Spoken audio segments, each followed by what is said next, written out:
মরে একটা, আহত হয় একটাই যায় স্যার, বাকি ডিজাইন। এটা হলো স্যার সবচেয়ে বড় আতঙ্কের এবং দুশ্চিন্তার বিষয়। জুলাই আন্দোলন চলাকালে আন্দোলনকারীদের লক্ষ্য করে গুলি করা নিয়ে সাবেক স্বরাষ্ট্রমন্ত্রী মোহাম্মদ আসাদুজ্জামান খান কামালকে জানাচ্ছিলেন ঢাকা মেট্রোপলিটন পুলিশের ওয়ারী বিভাগের সাবেক উপপুলিশ কমিশনার মোহাম্মদ ইকবাল হোসেন।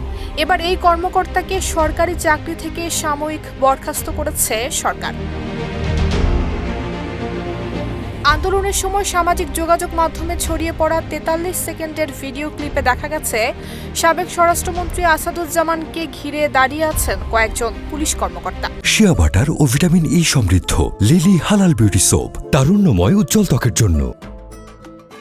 তাদের সামনে ইকবাল সাবেক স্বরাষ্ট্রমন্ত্রীকে মোবাইল ফোন থেকে একটি ভিডিও দেখাচ্ছেন।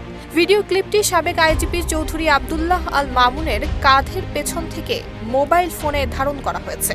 সাবেক স্বরাষ্ট্রমন্ত্রী নির্বিকারভাবে মনোযোগ দিয়ে ভিডিওটি দেখেন। গুলি এবং নিহতের দৃশ্য দেখে তার কোনো প্রতিক্রিয়া দেখা যায়নি। এ নিয়ে কড়া সমালোচনার মুখে পড়ে আওয়ামী লীগ সরকার। জানা গেছে ওয়ারী বিভাগের প্রাক্তন উপপুলিশ কমিশনার, বর্তমানে খুলনা রেঞ্জ ডিআইজি কার্যালয়ে সংযুক্ত মোহাম্মদ ইকবাল হোসেন কর্তৃপক্ষের বিনা অনুমতিতে গত বছরের 28 আগস্ট থেকে কর্মস্থলে অনুপস্থিত রয়েছে।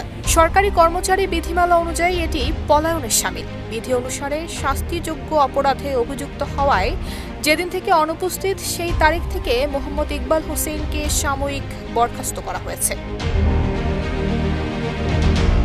নুসরাত জাহান মেহেক, ঢাকা পোস্ট।